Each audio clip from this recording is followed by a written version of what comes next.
why is he making all those faces? Like, I'm waiting to get started. Yeah. But here we go. And the great thing is my YouTube's going to kick in like sound in a second in my ear, and it's going to throw me. But good evening, everybody. Welcome to another Monday night show. I do want to thank everybody for taking time out of your Monday night to join Cubbie and myself. We're going rogue. We kicked John out. Actually, as you know, the first Monday of the month, he steps aside to go help some things in his community. In the meantime, when he's really supposed to be doing work, he's like sending messages on Facebook. So who knows what's really happening. But we love you, John. I know you're gonna watch this later and go, what is it? Oh yeah, I commented on his post. Yep, it said the meeting you're supposed to be at. But tonight we are going to be talking about venues. We're going to be talking about the plan for venues. How do you handle them? How do you go about it, especially if it's a venue you've never been at, and just all that kind of stuff. And so if you've got something that you would like to contribute to the conversation, by all means, we would love to have you contribute to the conversation. But the only way you can do that is at YouTube. Is to go to the YouTube page, search Disc Jockey News. You'll see that we're live. That's where you need to be placing your comments. Because if you do it in Facebook, I don't see them. And Cubbie doesn't see them. And John's the only one who has the power to do that kind of piece. But yeah, so go ahead and make sure you're checking that out. Before we get into everything tonight, though, and figure out how Cubbie's weekend was and share on that piece as well, I do want to remind you, send some love to our subscribers, to our sponsors, right? They're down in the list, right? We've got a whole set of them there. They are the ones who are awesome enough to say, you know what, we believe in what DJNTV does, and we want to kind of help contribute to that. And so check them out, see the offers that they have, figure out, what they're selling or what they have. And trust me, you will not go wrong. Like, I'm looking at the list here of who we have, like DJ Event Planner, Lecture Voice, DJ Trivia, Danny Max, Pro X, Odyssey Cases, DJ Request, Perfect Portals. I think it's almost like I went down this list and said, I'm going to buy everything from that list for my own system. Not quite, but just about. Just about. So, but anyway, that's all there. So I definitely give them some love. We very much would appreciate it. So, Cubbie, this weekend, you said you're a little busy. Yeah. So much so that I asked football. you how your weekend was. You didn't even remember what happened. Yeah, I had to remember where I was at. We had a golf tournament. It's been fun this last month and a half and continuing all the way through October, Thursday, Friday, Saturday events. Just have to keep everything straight and remember where you're at and move on to the next one. But yeah, Saturday's wedding went really well. All gas, no breaks. It was we had an outdoor ceremony. It's very nice. The weather was fantastic.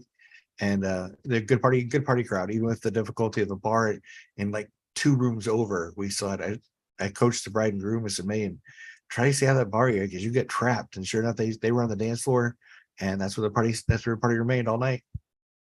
That's awesome. That is awesome. So I will say I had something not quite like that. Mine was at somebody's house. Like, they had this beautiful yard, they had a couple tents in, and they did something that was kind of cool. It was also very risky, I think, but I think there was a backup plan in case. They had 2 tents, like on either side, right? They had me in a pop-up, and then in between the 2, they had the dance floor with the bistro lights. So we were under the stars and got to do all that kind of piece, but yet I was protected both from sun, and had there been like some sprinkle or something like that, I was underneath. So it was very kind of cool and a little different type of experience. That sounds awesome.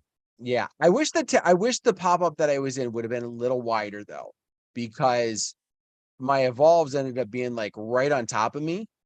And so like it was loud for me, even though I had like in front of me a little bit, it was still kind of loud. I stepped out from underneath, and because once you get out from under the tent, right, there's nothing to kind of keep it in. It was at a good volume for them, but it was definitely louder for me. So I almost wish like I could have spread them a little bit, and then I think it would have been a little better for me, but whatever.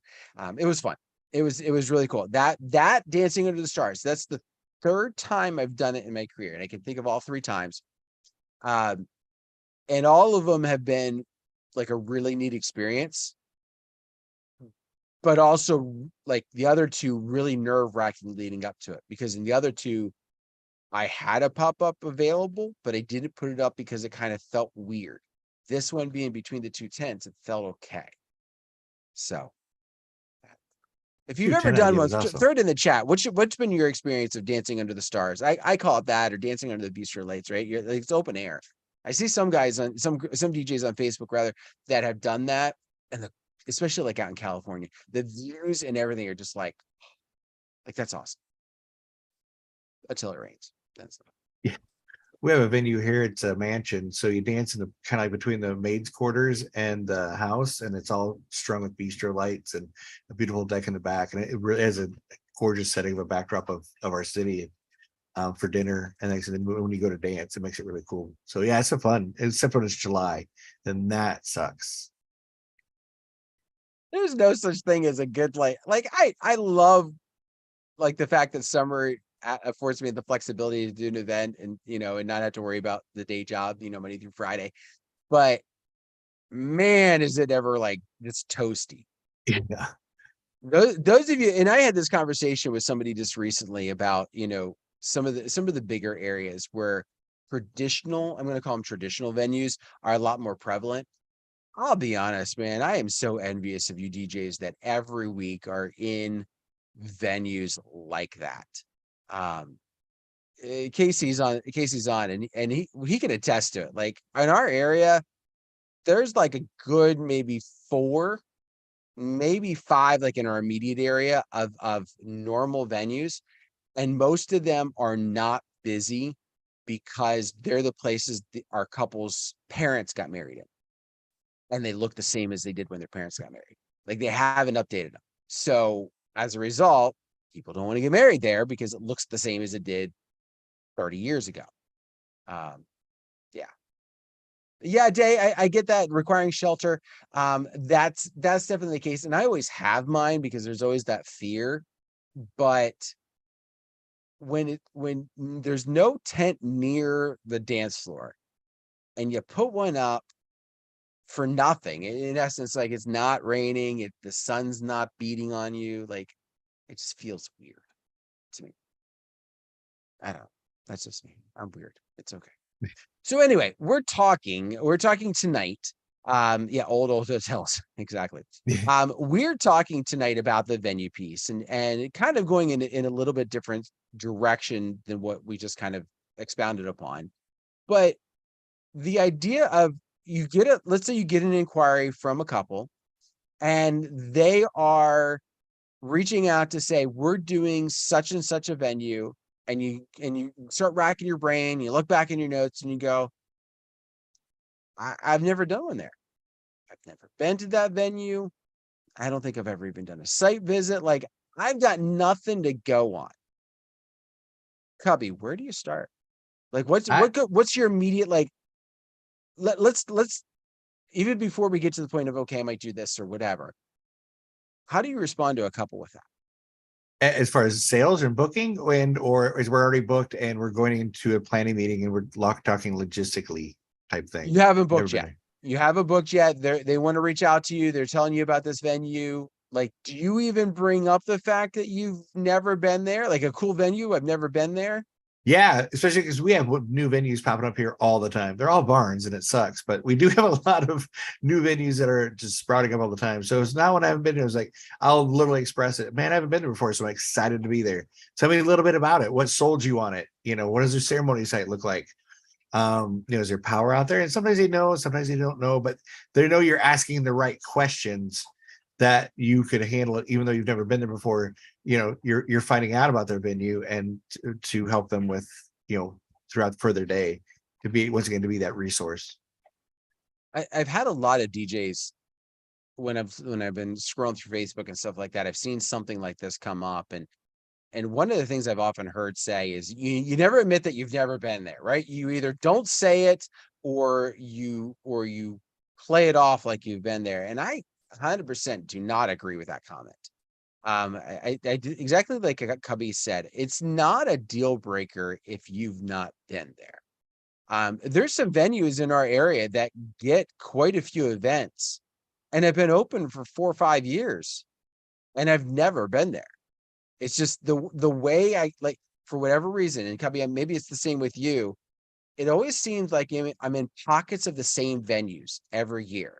Like one year I'll be in this one venue for like 8 times, right, throughout the course of the season. And then the next year I'll be there maybe once. But it'll be a different venue that I'm at for like 8 times.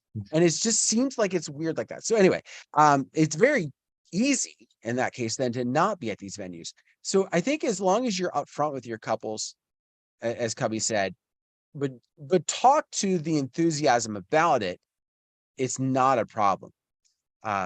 There's one I was talking with somebody for a holiday party this year, and place I'd never been, shot me the message. I reached out. The first thing I do is I go on the website to see what this place even is.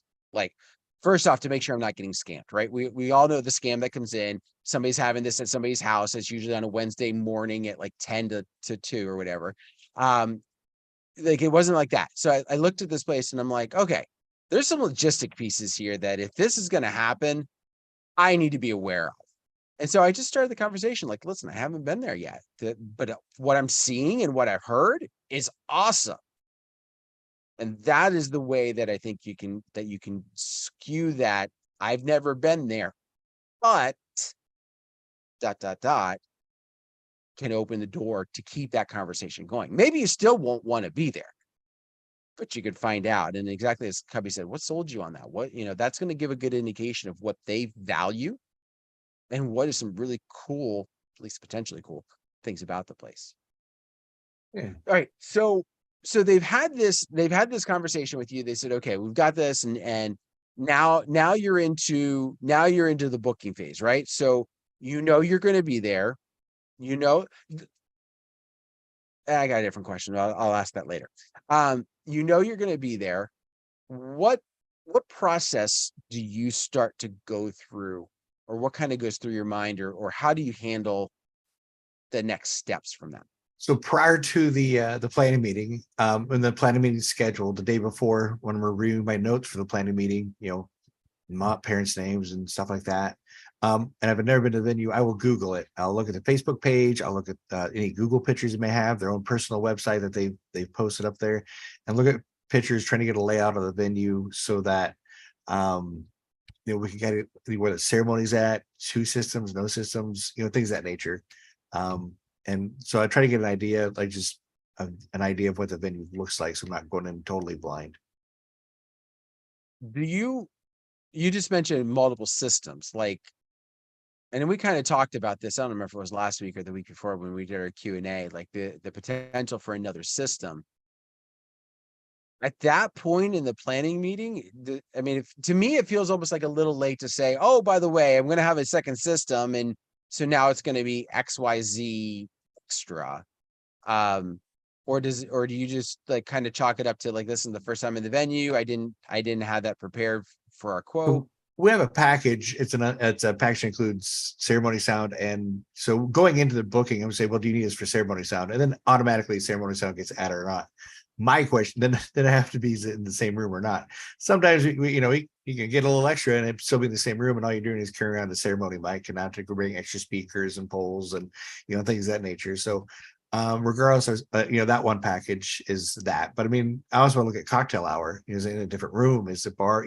Things of that nature. It's not only just ceremony, but or what's the workload going to be? What do I need to carry that day for equipment? And that's one of the things to be prepared for. If you've not run into this lately, I don't know if I would say consider yourself lucky or get prepared that it's coming. But the idea of, I'm going to say 3 setups. I'm going to call it 3 setups. And that is ceremony, reception, like those are the givens, right? We're kind of used to that, and the ceremony not being in the same room unless the weather makes it. And then cocktails.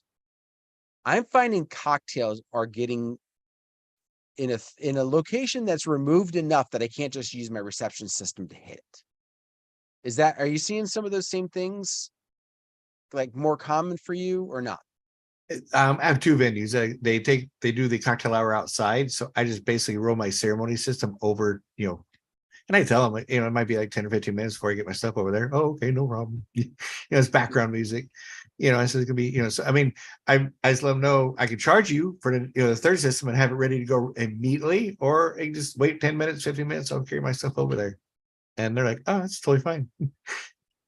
Yeah, especially if it means saving the money. Like 10 minutes, yeah, and we save some money. Okay, yeah, we're okay with that. And that's true. And I know for me personally, it's more of a, I don't know, it's more of an annoyance for myself to worry about that dead air. And I think maybe this is back to my radio days, right? You can't have dead air. So my thought is like I'm finishing ceremony. I go and I start my cocktail time, like, and then I go back and I tear down. So recently what I've done is picked up another battery powered speaker to put somewhere where there's ceremony or where there's cocktails, so that I can just go over and hit the button, hit play on it, or whatever is the case. Or if I'm like sending a remote signal, like a wireless signal from the reception to there, it's like done, and then go back. So I'm not, for lack of better terms, robbing Peter to pay Paul. Like I've got everything kind of in that piece. But yeah, Dave's mentioning this a couple different places, right? If it's less than an hour, we'll talk about that in a minute, because that's something else I think that I think is a valid point. But he says he's been doing 3 systems for years, keeps the flow of the day. And keep in mind, there's a big difference between 3 systems and 3 locations for sound. So kind of keep that in mind too. All right, so we've got the day of the planner.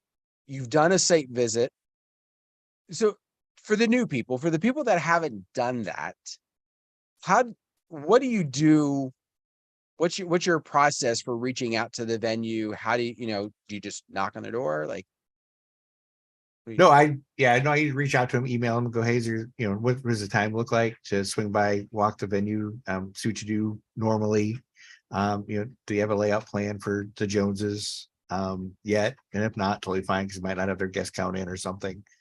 But just kind of walk the venue and share a little bit about it. It gives me an opportunity to share a little bit about my company. And not a lot of my DJs in my area will do a site visit. So it just shows that, we're a little bit, we care a little bit more. We're not just going to come out there and wing it. Totally not the topic tonight, but you just mentioned something that I think is key for getting on a venue's preferred list, right? The more you can make your stuff look like it's together, the better that they're going to view you. And I will say this, I've had venues that have wanted to add me to a list before I ever got to rocking the dance floor, because I was prepared, I was organized, and they knew from that they weren't going to have problems with me that night. And so if you can, a venue obviously wants you to have a good time, wants you to be able to create a good party for the guests, because then the pictures and the videos and stuff that come from that night look like this place is the place to have a party. But if I've got 2 people if I'm a venue owner, I've got 2 people side by side that both threw a party, a good party, but one was organized and one would just showed up. This one's getting on my preferred list, and this one I won't speak bad about, but I'm not going to go out of my way to help them come more often. So, all right. So you showed up, you've done your site visit. I know I keep getting like, I'm like squirrel. Yeah. So sorry about that for everybody. So we've gotten it, you've done your site visit. What are some of the things that are, I mean, you've asked for some of the things that you're going to, you want the layout and that kind of thing. Are there certain things that, like, do you have a checklist that you bring with you to kind of, I got to make sure I look for that, or I got to make sure I remember do you make any notes? Mental notes. I don't really make any notes. Mental notes, look where the power's at, see what, generally where the buffet is going to be at generally, do they, do a king's table, what do they like to do as far as layout and things, and talk to them about the ceremony, if they've ever, different things. Actually, we just basically come to look at the venue and tell me how they like to do things, so that when I come on site, I'm not that DJ going, well, I've got to be here and I got to be there, and just trying to be the best to work with. So that, like I said, or like when you talk about being in those 8 venues, because those venues referred you because you'd left there and you made an impression. So that's why you're in those 8 venues for that long, because they keep referring to you. It's important to be, to be very, we're all on the same team for the success of the bride and groom. Don't be the bad player. And when you're having those site visits and you're having that conversation about where they put people and how it's done and everything else, that's the opportunity you have to in a very professional, communicatable way, talk about like how that's going to be. And like, listen, okay, I understand I have to be over here. Is there a reason why I can't be here? And ask it kind of in that standpoint. And if their answer is, well, we always put the DJ over there. Okay. Is there something that prevents me from being here? I understand I'm always like the DJs are always over there. But if this is a spot that gets more direct access for the dance floor and there's not a reason why I can't, that is a much better conversation to have when you're talking with them and they're not stressed because it's the day of the event and you've shown up to DJ. Because at that point, they don't care. Things are in place, things are set up, things are ready to go. Here's the other piece to that. If you do that site visit and you figure out those pieces in advance, if you can't budge on it for whatever reason, maybe they have something legitimate as to why they don't allow you to be wherever. And it requires you to then put more effort in or have more equipment or do something. That is something that you can bring to the table. That is something that you can say to the bride and groom, like the couple. If I'm over here, which is where they are telling me I need to be, great, I can do that. But to create a better event for you, I'm going to need this equipment over here, or I'm going to need to do something different. I'm going to need to bring a different system because I need to be able to hit things at a different spot. That's going to be important to you. One thing I would also throw out there as an idea for a site visit, bring a few uplights with you. Bring a few uplights. Just, you don't even have to bring like 4. Just bring 4. You're not doing the whole venue, right? And take some pictures. Take some pictures with nothing. Take some pictures with some uplights. There was one venue in particular that it was a new venue. And the couple reached out to me, like the year this couple was having their wedding there, it was the first year them being open. And so I had never been there. So I took advantage of going down to see it.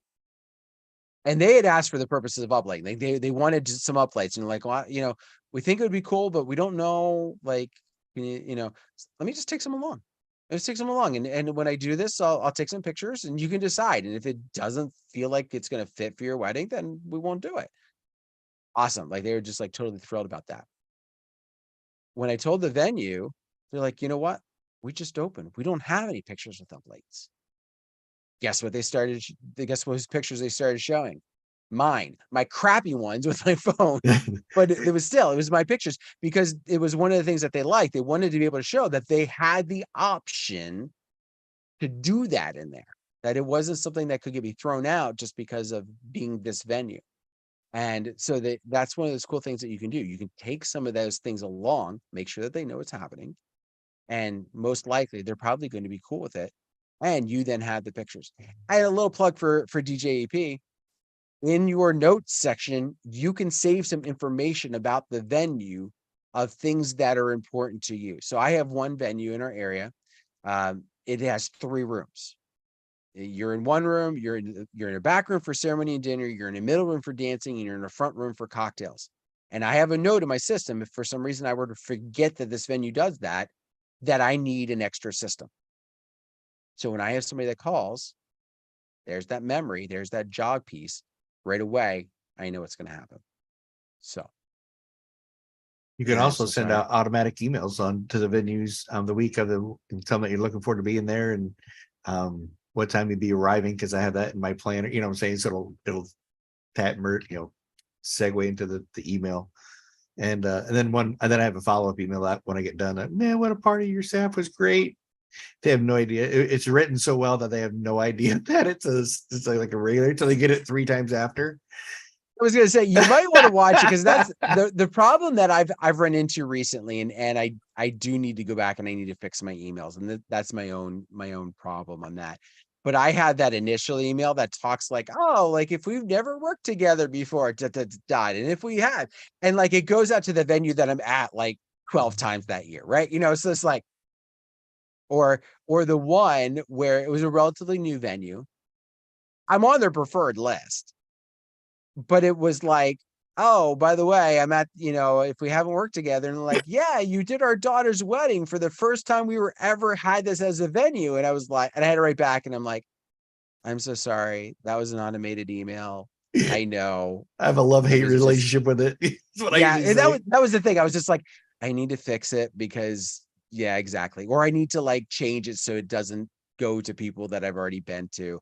And those are things that you need to tweak. But by the way, a little plug for one of our other sponsors, Perfect Portals. Karen and her crew can help you out with that because I'll tell you right now, like setting that whole thing up, no, it was horrible. But she and her crew, like that was awesome. And so check them out, perfectportals.ca, because they're out of Canada, so they get the funky ending. But go check them out and you'll get some ideas. And trust me, 100% worth it. 100% worth it to do all that. So you've been to the venue, you've done the site visit. All right. You're talking with your couples. Are there any extra things that you do, especially when it's this new venue?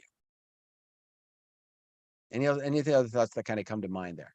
Not that I normally wouldn't do, if that makes sense. I mean, I just go in and do the thing, show up with positive attitude and very, help the staff. For moving tables, man, I'll go chip right in, go move a couple chairs and tables with them, clean off, if we're moving for the dance floor.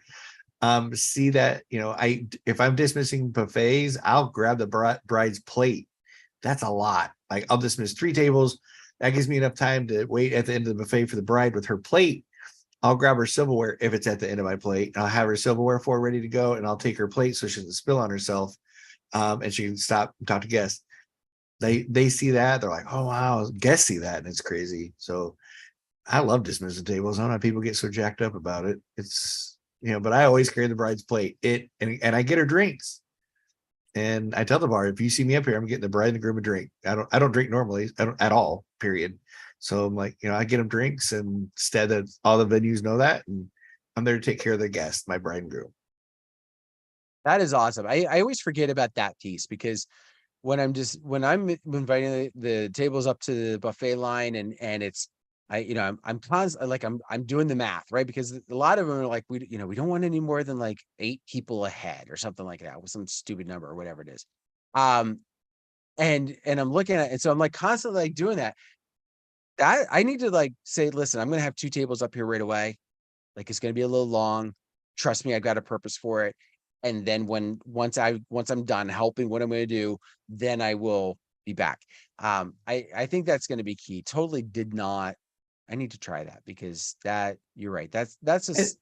And then the remainder of the table see you carrying the bride's plate, so they know why they're not getting dismissed next. So if there's just a little bit of a lull, what I'm saying, just a little bit of a lull, not a lot, but people say, oh my God, the DJ is carrying their bride's plate. No wonder I'm not getting dismissed.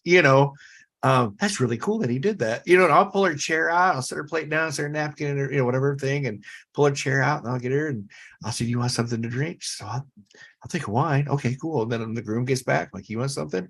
So again, I'll dismiss 1 or 2 tables, make sure my line's still flowing, run up to the bar, grab my 2, cut line. I do not wait in line. Like, excuse me, for the bride and groom.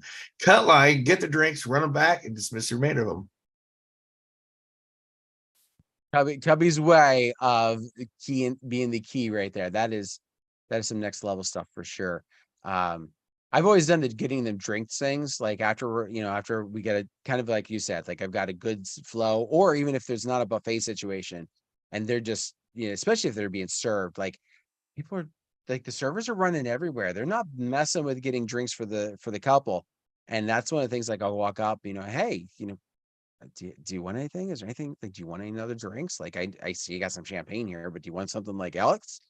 "Oh, yeah, sure." Like see a look at her face like I wasn't expecting somebody to ask me, like, especially you. Like, okay, sure.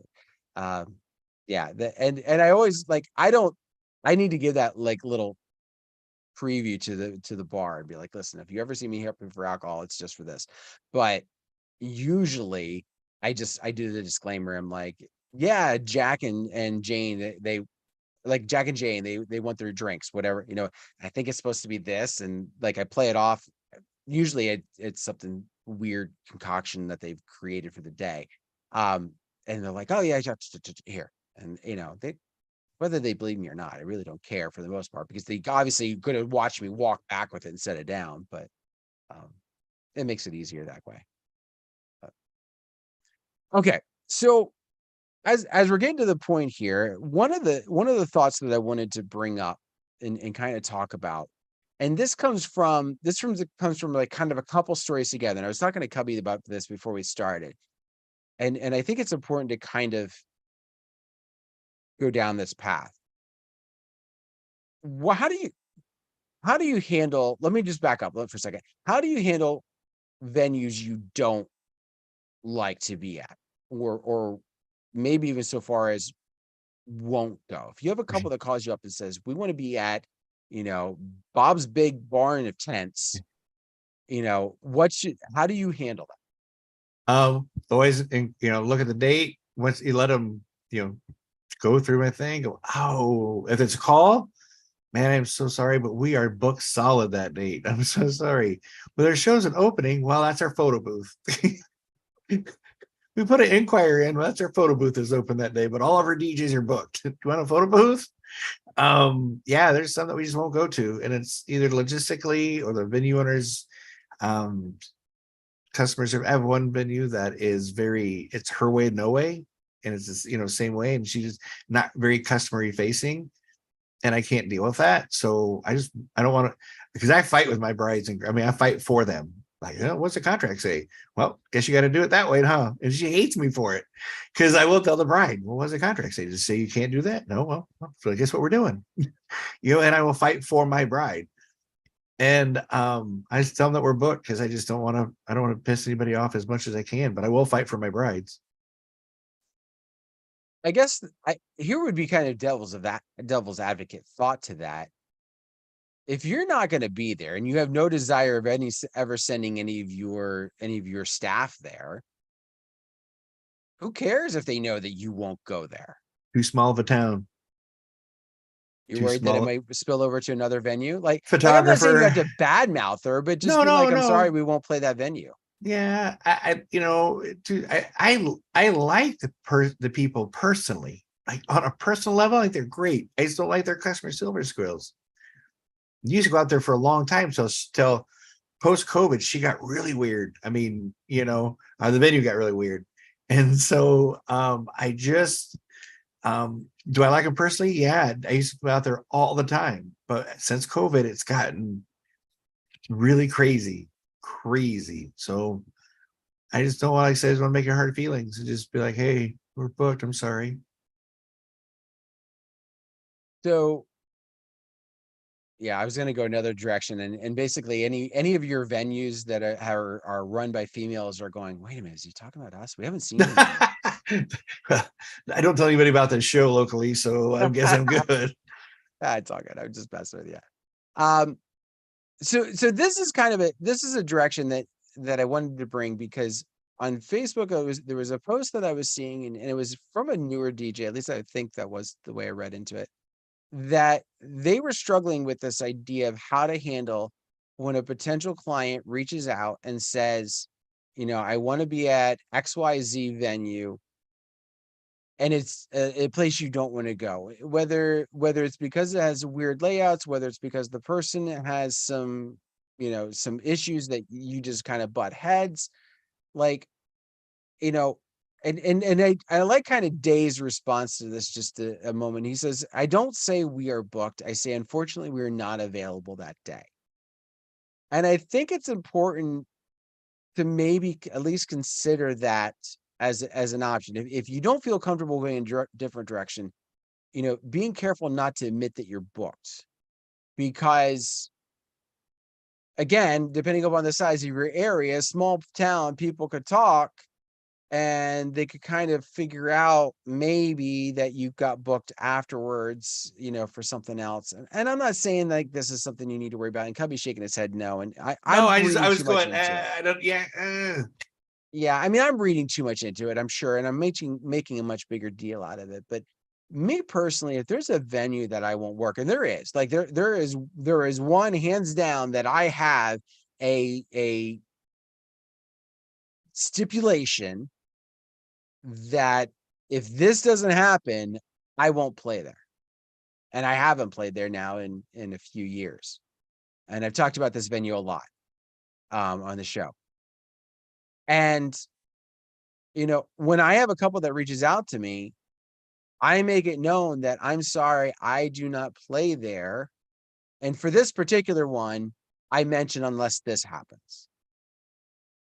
If it was someplace else, I would rather just go on record and say, I'm sorry, unfortunately, we don't play at that venue. And if the couple wants to press a why, and I could see some DJs like going, listen, I just want to say I'm booked, or I want to say I'm not available that day because I don't want to worry about the backlash that could happen if I say it's because of this. Then if the couple pushes like, well, why won't you work there? And it's not a like mine spiral staircase that I refuse to put my equipment up. Then I think it's important to take that step back and say, I'm sorry that's a company decision that we've made, and I'm going to have to leave it at that. And that's where they can stop. And if they're worried, if that puts worry in their mind, then maybe so be it. But I think it becomes that line that you should, at least in my viewpoint, and this is me, you can totally disagree with me, and I don't care. I think is a line that you should walk. I think in the end, it opens up. You don't have to worry about that. Well, what if you get booked later by, this friend's classmate and oh, I got married that day. Oh, I got that married that day. Who'd you get? Oh, I got so-and-so. I wanted him, but he wasn't available. He wasn't available. I booked him 3 months before my wedding. Whatever, I mean, like stupid things get passed. And I'd rather avoid that. Because then I feel like I'm lying, and I don't like to lie. Well, at least not to my couples. I'm sorry. I had to throw some humor there. Brian asked the question, why not full disclosure? You might save somebody from a headache. Because I What think do you think? because 9 times out of 10, they're booked there, and they're only going to cause heartache, and it's only going to cause, and the thing is they made the decision to book that venue, and when they get in the planning process and realizes that venue owner will, not budge on certain things or force you to do certain things, that's on them. I have a photographer friend that plays out there all the time. He goes, I don't get it. He said, she does all this stuff, and at the end of the day, they're still thanking her. They go, thanks, like, so why even start that drama between the customer and, try to put that customer, and you're not even going to be in the picture, so why do that? Why put that fear in your bride's name? Just Well, and I like what you also mentioned. You're like, this is a small town.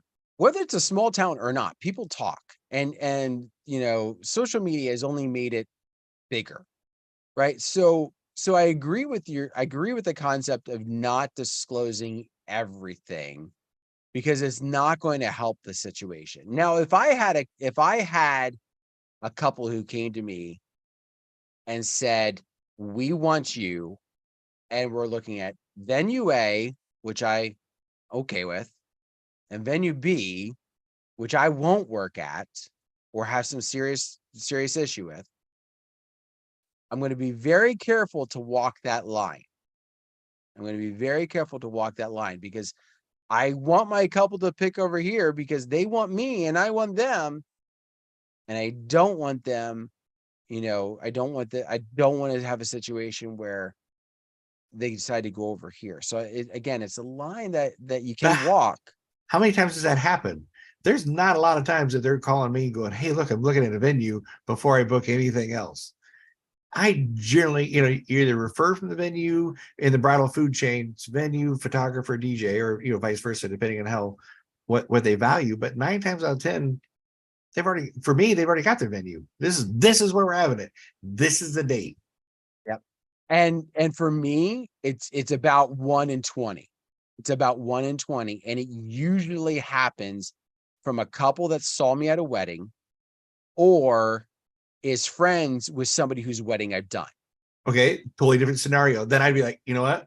This lady's like this, because then I can feel I can trust them to not book. You know what I'm saying? Like, I was going to tell you about some things that could potentially, because I'd already had their trust. But if they've already booked the venue and this is my date, I ain't touching it. Yeah, no, I wouldn't, because if there's a reason why you don't want to be at a venue, even if those reasons are not valid anymore, you're going to potentially be off your game, because you're going to be worried about it all night long. Or leading up to it. You're like I've had a couple of those where I'd have some sleepless nights because I'd be worrying about what was going to happen. There's one venue in our area which has gotten better, which the person who runs the venue, this was a few years ago. I don't remember, maybe 10 years ago now. I was at a wedding. I was setting up. I was like trying to do those nice, helpful things, right? And she turned on me and she snapped at me and she goes, I don't know what it is, but you've been a problem this entire day. Wow.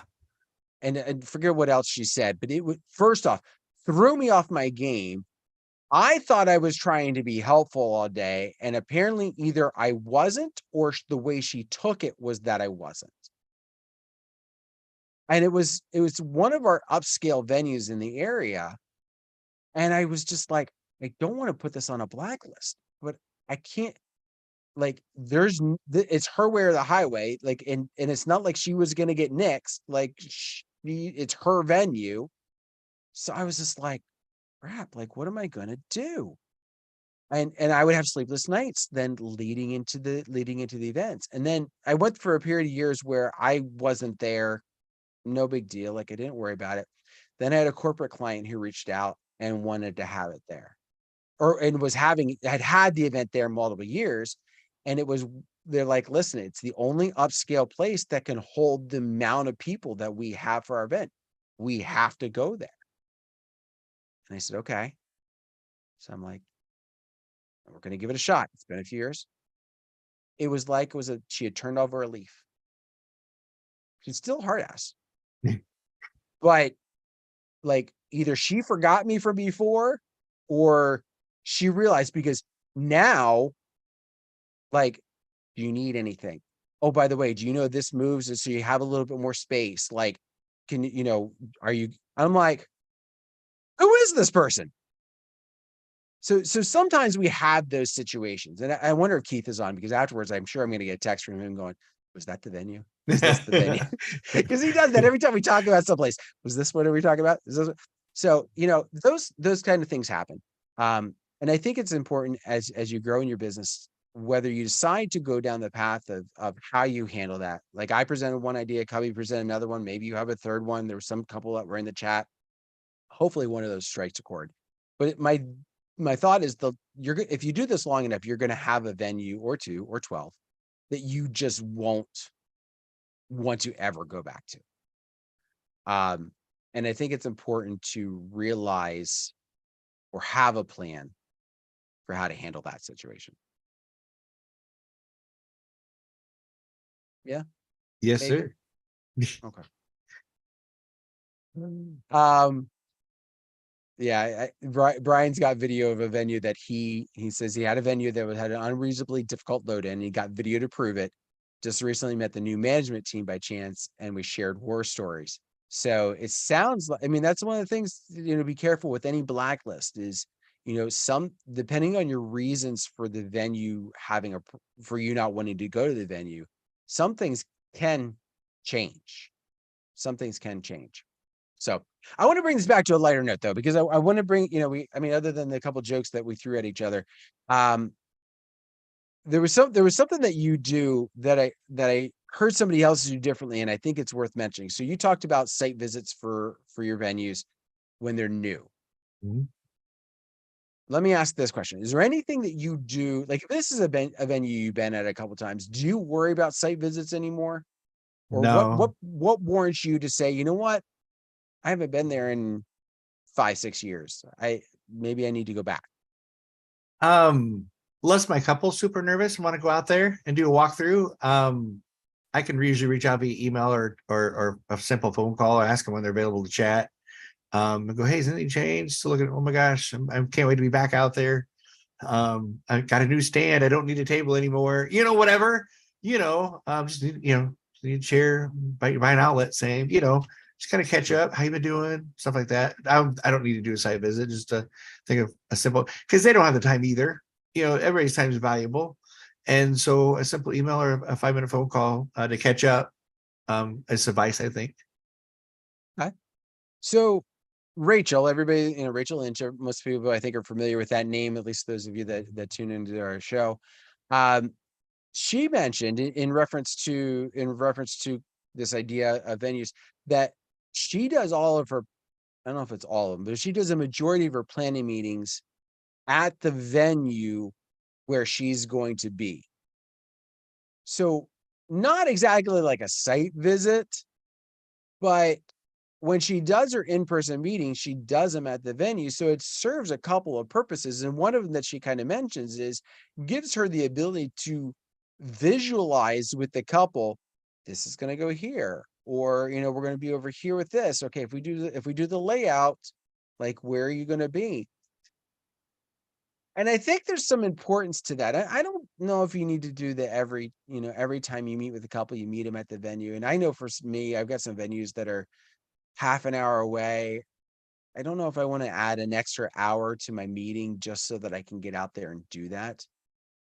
But I think in some aspects, especially with your venues that have some flexibility of how they set up or where things are, you can be that great resource. Case in point, a couple weeks ago, now this is a different piece because it wasn't a venue, it was at somebody's house. We had a tent. But mom was a planner. Like mom, I shouldn't say she was a planner. She went to school and got her certification for planning for this wedding, for her daughter's Oh, wedding. oh, Like, we're not talking like, oh, I oh, want to be a planner. We're talking, I want to make sure my daughter has the best possible experience ever. So oh, I'm going to do everything I can to make sure that happens. And this was a hands down, like, you would have thought she had planned 100 weddings, like, or more. Like she had it down, and it was flawless, except for one little piece. We're laying everything out. They have me kind of in this idea of where they're going to put me, and it was a long tent. And I could be there, but the problem was they wanted my big booth. And my big booth, to get over to where they wanted me, was going to be not impossible, but pretty darn close to it. Because the stones that they had, it was just going to sink in. It was going to be a mess. I was like, I can't. Like, we've got to figure something else. And so talking with them, we started talking about being in the middle. And like, then we have tables on either side. And if we have so many people that we have overflow, then we put those people where you originally were going to have me in the dance floor. We started talking about some of the ideas, and they're like, well, isn't that going to be kind of weird? Like, you're going to be in there, the bar's going to be behind you, you're going to have people kind of around you. I was like, I don't care. I said, I keep things clean for a reason. I said, but this is going to make the most sense for everybody to hear what's going on easily. I'm not going to have to run a wireless speaker to the other side of the tent so that people can hear. Like, this makes the most sense. And when they heard that, it was like, so I was able to do that because of a site visit. When we had talked about things beforehand, I was kind of clueless. I had a general idea, right? I saw some pictures and I had a general idea, but I did not know the specifics of the idea for this layout until I was there. And so that's one of the things you got to think about. You may have done 100 weddings at this location and thought, I don't need to talk to them about layout. Every time I go there, it's always the exact same thing. Okay. 101st time might be the time they decide to do something different, or it could be that they've done things differently, but not when you're there. So it's important to ask for a layout or reach out about it. Cubbie talked about these automated emails. Like if you don't have that as part of what you send to a venue, hey, if you got a layout, shoot it over to me. Or when you have a layout, could you shoot it my way? It's gonna make your job easier. And don't do this. Don't get the layout from the venue and then take to Facebook to complain about it. Okay? Because that's just a no-win situation. That's a no-win situation. Figure out a way either to make it work or to have that conversation. Why is this the case? Maybe there's a reason. Like you think what makes sense there, but if there's no outlets there, it might not make sense there. Yeah, there could be a lot of things that go. Never wait till day of. Never wait till day of. No, because then you're that DJ. Yeah. You want to come back to a venue that's new? Don't be that DJ. Be the helper DJ. Be the servant DJ. Be the DJ who looks after their couple, and then rocks a dance floor, and it has your crap together, and you won't have so much of an issue. Especially if you're in that venue early, because you'll make that list and you'll be one they talk about forever. Oh, you totally hit on something that I totally forgot. So benefit to being there early. You mentioned one of the things that you do is to help with the venue, right? If you're rolling in an hour ahead of time and it takes you 58 minutes to set up, guess what? You're not helping anybody. If you can get there early enough, not so early you create a problem for your venue, but you get there early enough, you can be set up, you can be calm, you can be collected. And then if you need to help, like if a table needs moved and you're physically able, get over there and help. I also, go ahead. After I get done setting up, I'll go out there and check with the bride and groom. Hey, need any waters? Photographer, you need any water? It's really hot out here, And then I also have that little mini fan that's air conditioned, that if it's a hot day, like I said, be that resource. But I go ahead and set up, and then I go check on my bride and groom and the photographer and see if I can get them water. And once again, photographer will then love you. Like, oh my God, are you serious? Yeah, I'd love a water. It's July, in the middle of July or August. And they'll refer you as if you're on the same team. Always just have a servant heart. Don't be, it's all about you, because it's not. You'll also be surprised where you might get reviews from when those kind of things happen. So last weekend, not this weekend, but the past weekend, was a rainy weekend for us. Got to the venue. We were questioning whether we were going to be outside for the ceremony. They wanted to be outside for the ceremony. They had all their flowers outside ready for the ceremony. I didn't sit up for the outside because I was just waiting. I knew when they were going to make the call. I had enough time. I could set up if I needed to. Sure enough, they canceled it. They canceled the outside. They moved it inside. But they had to get all those flowers in. Groom's mom was like, hey, I need to go get flowers. I need to go get the flowers. And kind of half said that to her husband. I just followed her right out of the venue. Went over, like we took him down, went back in. I was helping her, trying to figure out a way to attach him to a different trussing inside the venue. And we ran with it. I didn't think anything of it. It might make her happy, maybe if I was lucky, I'd get a tip at the end from them, but I wasn't worried about that. I was worried about helping because they needed this to happen. And there was also a time crunch to get it redecorated. Today, all three of the places where you could put reviews for me, there was a review from the groom's mother. I've had some bride's parents reach out to me. I don't think I've had a groom's parent take the step. And she specifically mentioned that I stepped up and helped when they had to move it. In fact, DJ saved our son's rainy day wedding. That was the caption. My jaw dropped. I was not expecting that. Not at all. It's a regular day at the office. That's what you do. You got to do what you got to do. Oh my gosh, I'm looking at the time. All right. So, by the way, I did not say that to tout my horn. I said that to drive the point home that you need to be, because I saw somebody kind of mention in the comments sort of similar to that. I mentioned that to say the importance of helping others. It will pay dividends, hopefully financially, but even if not financially, word of mouth, etc. Okay. So coming up next, obviously we've got the chill room, right? www.djntv.com/chill. That is where you need to go. I'll drop that in the chat when I'm not too busy trying to talk. But then coming up this week, some other things that you need to be aware of. We've got tomorrow night, there's the Tuesday night music show. That will also be in the chill room. Again, djntv.com/chill. And then tomorrow morning, John's got his tips that will be uploaded on YouTube. I've got my short that will be uploaded on Wednesday morning. And then Wednesday night will be the replays from tonight's show. So if you don't tune in live, right in the chill room, because it's not broadcast on YouTube right away, for either tonight or tomorrow night, Wednesday night, you get both of those broadcasts so you can check them out and see what's going on. So head on over again at www.djntv.com/chill, td.com/chill. And that's you just have to copy and paste because apparently it didn't make a hyperlink for me.